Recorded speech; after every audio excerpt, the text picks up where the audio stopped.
Hi hello welcome back to my YouTube channel. ಇವತ್ತು quick and ಈಸಿಯಾಗಿ paneer gravy ಮಾಡೋದು ಹೇಗೆ ಅಂತ ನೋಡೋಣ ಬನ್ನಿ. ಫಸ್ಟ್ ಒಂದು ಬಾಣಲಿ ಇಟ್ಕೊಂಡು ಬಾಣಲಿ ಸ್ವಲ್ಪ ನೀಟಾಗಿ ಬಿಸಿ ಆದಮೇಲೆ ಅದಕ್ಕೊಂದು 2 ಸ್ಪೂನಷ್ಟು ಎಣ್ಣೆ ಹಾಕ್ಕೊಂಡು ಅದಕ್ಕೆ ಹಚ್ಚಿಟ್ಕೊಂಡಿರಬೇಕು ಈರುಳ್ಳಿ ಬೆಳ್ಳುಳ್ಳಿ ಅದನ್ನು ರೆಡಿ ಮಾಡಿ ಇಟ್ಕೊಂಡಿದ್ದೀನಿ ನಾನು.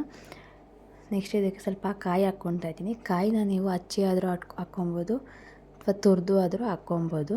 ಕಾಯಿ ಸ್ವಲ್ಪ ಕಲರ್ ಚೇಂಜ್ ಆಗೋವರೆಗೂ ಫ್ರೈ ಮಾಡ್ಕೊಳ್ಳಿ. ನೆಕ್ಸ್ಟ್ ಅದಕ್ಕೆ ಬೆಳ್ಳುಳ್ಳಿ ಹಾಕ್ಕೊತಾ ಇದ್ದೀನಿ. ಒಂದು 5ರಿಂದ 6 ಎಸಳು ಬೆಳ್ಳುಳ್ಳಿ ಹಾಕ್ಕೊತಾ ಇದ್ದೀನಿ ನಾನು. ಬೆಳ್ಳುಳ್ಳಿ ಸ್ವಲ್ಪ ಫ್ರೈ ಆದಮೇಲೆ ಒಂದು ಸ್ವಲ್ಪ ಈರುಳ್ಳಿ ಹಾಕ್ಕೊತಾ ಇದ್ದೀನಿ. ಅಂದರೆ 1 ಈರುಳ್ಳಿ ತೊಗೊಂಡಿದ್ದೀನಿ ನಾನು. ಈರುಳ್ಳಿ ಕೂಡ ಸ್ವಲ್ಪ ಫ್ರೈ ಆಗೋದಕ್ಕೆ ಬಿಡಿ. ಅದಕ್ಕೆ 2 ಬ್ಯಾಡಗಿ ಮೆಣಸಿನ್ಕಾಯಿ ತೊಗೊಂಡಿದ್ದೀನಿ. ಬ್ಯಾಡಗಿ ಮೆಣಸಿನ್ಕಾಯಿ ಏನಕ್ಕೆ ಅಂದರೆ ಕಲರ್ಗೋಸ್ಕರ ಅಷ್ಟೇ. ನೆಕ್ಸ್ಟ್ ಇದಕ್ಕೆ 2 ಟೊಮೆಟೊ ಹಾಕ್ಕೊತಾ ಇದ್ದೀನಿ. ನೋಡಿ, ಈ ಥರ ದಪ್ಪನೇ ಹಚ್ಚಿ ಕಟ್ ಮಾಡಿ ಹಾಕ್ಕೊಂಡ್ರೆ ಸಾಕು. ಟೊಮೆಟೊ ಸ್ವಲ್ಪ ನೀಟಾಗಿ ಫ್ರೈ ಆಗಬೇಕು.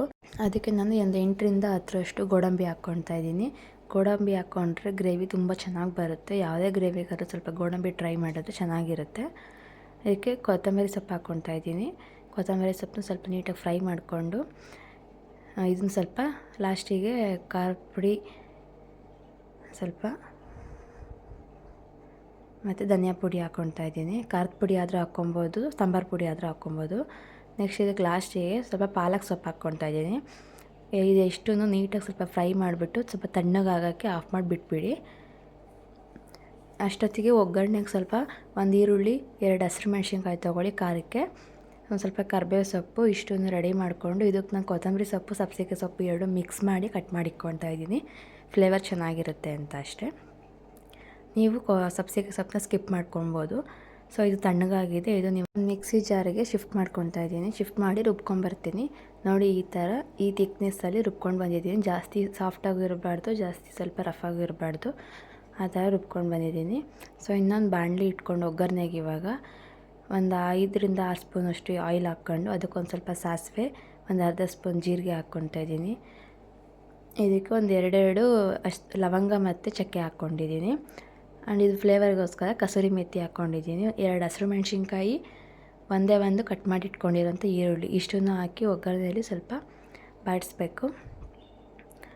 ಚೆನ್ನಾಗಿ ಬಾಡಿಸ್ಕೊಳ್ಬೇಕು. ಇದು ಇಲ್ಲಾಂದರೆ ಈರುಳ್ಳಿ ಸ್ಮೆಲ್ ಇರುತ್ತೆ, ಒಂಥರ ಹಸಿ ಸ್ಮೆಲ್ ಥರ. ಇದಕ್ಕೆ ಲಾಸ್ಟಲ್ಲಿ ಕರಿಬೇವು ಹಾಕ್ಕೊತಿದ್ದೀನಿ ನಾನು. ಕರಿಬೇವನ್ನ ಫಸ್ಟೇ ಹಾಕ್ಕೊಳ್ಬೋದು, ಎಣ್ಣೆಲಿ ಸಿಡಿಯುತ್ತೆ ಅಂದ್ಬಿಟ್ಟು ಮಧ್ಯದಲ್ಲಿ ಹಾಕ್ಕೊತೀನಿ. ನೆಕ್ಸ್ಟ್ ರುಬ್ಬಿರೋ ಅಂಥ ಖಾರನ ಇದರೊಳಗೆ ಬಗ್ಸ್ಬಿಟ್ಟು ನೋಡಿ, ಇದು ಪನ್ನೀರು ನಾನೇ ಮನೇಲಿ ಮಾಡಿಟ್ಕೊಂಡಿರೋದು. 1/2 ಲೀಟರ್ ಹಾಲಲ್ಲಿ ಇಷ್ಟ ಆಗಿದೆ ಪನ್ನೀರು. ಇದನ್ನು ಚಿಕ್ಕ ಚಿಕ್ಕ ಸ್ಲೈಸ್ ಆಗಿ ಕಟ್ ಮಾಡಿ ಇಟ್ಕೊತೀನಿ. ಅಷ್ಟೊತ್ತಿಗೆ ಖಾರ ಒಂದು ಸ್ವಲ್ಪ ರೆಡಿಯಾಗಿ ಬೇಯ್ತಾ ಇರುತ್ತೆ. ಅಷ್ಟೊತ್ತಿಗೆ ಇನ್ನೊಂದು ಸೈಡಲ್ಲಿ ನಾನು ಒಂದು ಸ್ವಲ್ಪ ತುಪ್ಪ ಹಾಕ್ಕೊಂಡು ಒಂದು ಚಿಕ್ಕ ಬಾಣಲಿನಲ್ಲಿ ಪನ್ನೀರನ್ನ ಹಾಕ್ಕೊಂಡು ಸ್ವಲ್ಪ ಫ್ರೈ ಮಾಡ್ಕೊತೀನಿ.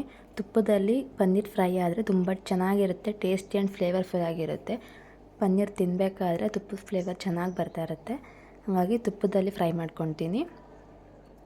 ಅಷ್ಟೊತ್ತಿಗೆ ಜಾರಲ್ಲಿರೋ ಅಂಥ ಸ್ವಲ್ಪ ಖಾರಕ್ಕೆ ಸ್ವಲ್ಪ ನೀರು ಹಾಕ್ಕೊಂಡು ನೀವು ಗ್ರೇವಿ ಒಳಗಡೆ ಎಷ್ಟು ನಿಮಗೆ ವಾಟರ್ ಕ್ವಾಂಟಿಟಿ ಬೇಕು ಅಂತ ಹೇಳಿ ಗ್ರೇವಿ ಥಿಕ್ನೆಸ್ನ ರೆಡಿ ಮಾಡ್ಕೊಬೇಕು. ಎಷ್ಟು ಬೇಕೋ ಅಷ್ಟು ವಾಟರ್ನ ಸೇರಿಸ್ಕೊಂಡು ರೆಡಿ ಮಾಡಿಕೊಂಡು ಇದಕ್ಕೆ ಹಚ್ಚಿಟ್ಕೊಂಡಿರ್ತಕ್ಕಂಥ ಸಬ್ಸಿಗೆ ಸೊಪ್ಪು ಕೊತ್ತಂಬರಿ ಸೊಪ್ಪನ್ನ ಹಾಕ್ಕೊಂಡು ಮಿಕ್ಸ್ ಮಾಡ್ಕೊತಾ ಇದ್ದೀನಿ. ಜೊತೆಗೆ ರುಚಿಗೆ ತಕ್ಕಷ್ಟು ಉಪ್ಪನ್ನು ಹಾಕ್ಕೊಳ್ಳಿ. ಅಷ್ಟರಲ್ಲಿ ಆ ಕಡೆ ಪನ್ನೀರ್ ರೆಡಿ ಆಗ್ತಿರುತ್ತೆ. ಈ ಕಡೆ ನೀವು ಗ್ರೇವಿ ಕ್ವಾಂಟಿಟಿ ಮತ್ತು ಥಿಕ್ನೆಸ್ನ ರೆಡಿ ಮಾಡ್ಕೊಳ್ಬೇಕು, ಯಾಕಂದ್ರೆ ಜಾಸ್ತಿ ನೀರಾದರೂ ಚೆನ್ನಾಗಿರಲ್ಲ. ಸೊ ನೆಕ್ಸ್ಟು ಪನ್ನೀರ್ ರೆಡಿ ಆಗಿದೆ. ತುಪ್ಪದಲ್ಲಿ ಫ್ಲೇವರ್ ಚೆನ್ನಾಗಿ ಬರ್ತಾಯಿದೆ. ಅದನ್ನು ಪನ್ನೀರ್ನ ಒಳಗೆ ಹಾಕ್ಕೊಂಡು ರೆಡಿ ಮಾಡ್ಕೊಂಡಾಯಿತು. ಪನ್ನೀರ್ ಗ್ರೇವಿ ರೆಡಿ ಆಯಿತು. ಅದಕ್ಕೆ ನಾನು ಕಾಂಬಿನೇಷನ್ ಆಗಿ ಚಪಾತಿ ಮಾಡ್ಕೊಂಡಿದ್ದೆ. ನೋಡಿ, ಚಪಾತಿ ಕೂಡ ಎಷ್ಟು ಸಾಫ್ಟಾಗಿ ಫ್ಲಫಿಯಾಗಿ ಬಂದಿದೆ. ಸೊ ಫೈನಲಿ ಚಪಾತಿ ಮತ್ತು ಪನ್ನೀರ್ ಗ್ರೇವಿ ರೆಡಿಯಾಗಿದೆ. ಸೊ ನೀವು ಕೂಡ ಟ್ರೈ ಮಾಡಿ ಒಂದು ಸಲ ಹೇಗಿದೆ ಅಂತ ಕಮೆಂಟಲ್ಲಿ ತಿಳಿಸಿ. Thank you.